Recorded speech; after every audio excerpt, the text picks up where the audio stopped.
acted or reacted to a situation to only get in the situation and find out that the situation really isn't what we perceived it to be, but because of our culture and way of thinking, based on our learned behavior, we reacted to a situation that was really meant to help us, and it ended up hurting us because of the way we approached it.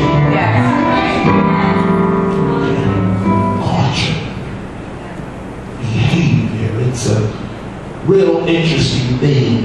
It brings with it a form of dysfunction is what it does, and I can relate to it because I can remember when I was younger, and I remember me and Daddy going to the church, and once we get out of church we would always stop by Chuck's bar and we would get a 12-pack, and he would go home and sit back and enjoy the baseball game, and we would go to the baseball game, and Dad would buy probably 30 or 40 beers, but he was still Daddy to me, and in my environment that was okay because he did provide for his family. But what happened was I ended up growing up because of that learned behavior, and I found myself when I got grown going to church, and after I would leave church I would have to go and get me a 12-pack, and I would take my boys to a game, and I would buy 40 beers and be so drunk that I couldn't even walk straight. But you have to understand that was my learned environment.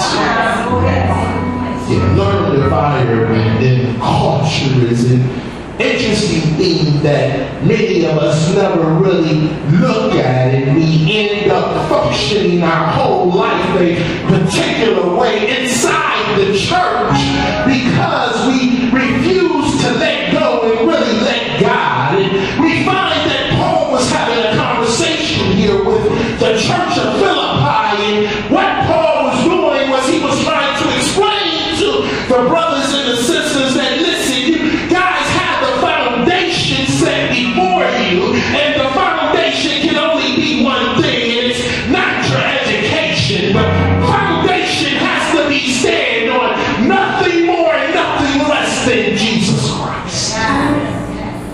Yeah. So we find in our text that Paul said something, and it was just so profound. As I looked at it, it began to take me for a loop, because what Paul said first in his introduction of this matter right here and trying to help the Philippian church to get better was he said in verse 12, not that I have already attained, or am I already perfected. I need to put a dime in the meter because of time.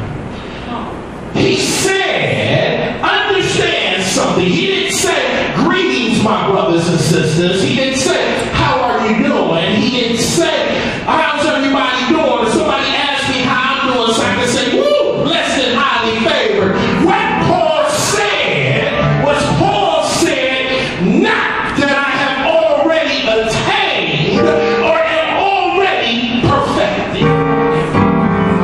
Paul's introduction was a real introduction. So you have to understand that we get into the church and we are so accustomed to putting on these masks where we want to look like we're something that we're really not. We want to run around and make people think we're a hero when we're really a zero. We want people to think I'm not a slut no more when all you doing is ain't getting caught doing it. And what happens is Paul is saying, listen, I want you to understand something. I want you to understand something. I'm not going to sit up here in front with y'all and act like I have apprehended this thing called Christianity. I have not perfected it yet. What does the word perfected mean? The word perfected means matured. Yeah, Paul said, listen, I want to get something straight before I even start dialoguing with you. I want you to understand that I ain't perfected this thing yet. And it was interesting because as I began to look at it, I began to realize what Paul was saying was that on every level that God takes us to, there's a new perfecting or a new maturity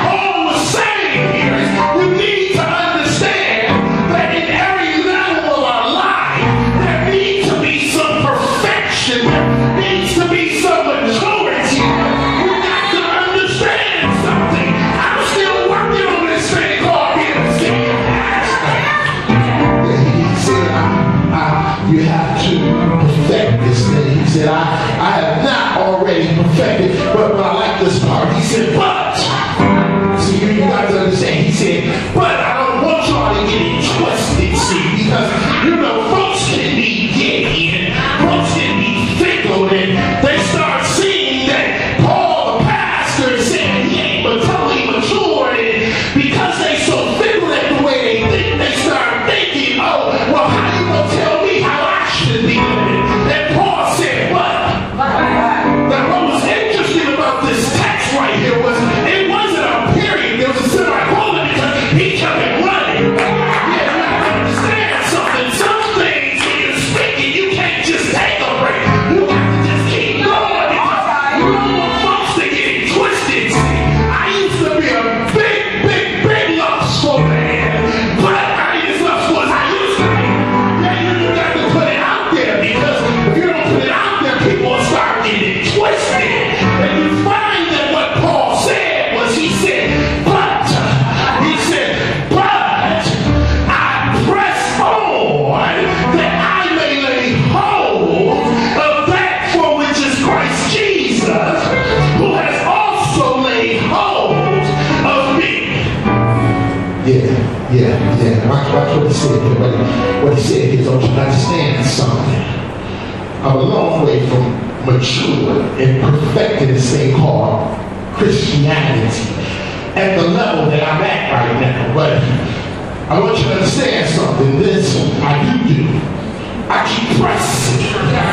Yeah. What was Paul talking about? What Paul was saying you got to understand something. There are some days when I'm rolling and I start thinking about what I used to be. The only way I can contain what I used to be, the only way I can contain the natural knowledge that I have and not try to do God's will and blend it with my natural knowledge, because you know I'm a PhD, is I have to press. Yeah, he said I have to press. Now, you have to understand something.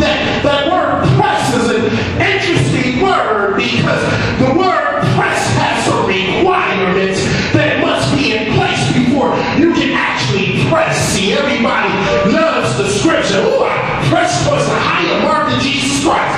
And you sit back and crying and whining and acting like a little sissy. Because what the problem is you have to understand the factors that have to be in place before you can press. It's just like learning your ABCs. You can't go to C till you learn A and B. And after you learn A and B, and then you can go to C, but you can't get to Z until you say the rest of the alphabet. You have to understand that when it comes to this thing called pressing, before you can press, there's something that God was requiring from the church of Philippi. There was something God is requiring from us, and what it was commitment. It was commitment. It was commitment. It really blew my mind as I began to study this thing, and I looked up this word called commitment and found that this word commitment is nothing more than a view to do something. It is a binding obligation as a vow. It's a V-O-W, it's a vow, and you have to understand, this thing really threw me off because I began to say to myself that, okay, God, you're saying here that before the Philippian church can go forward, what they have to do is first commit.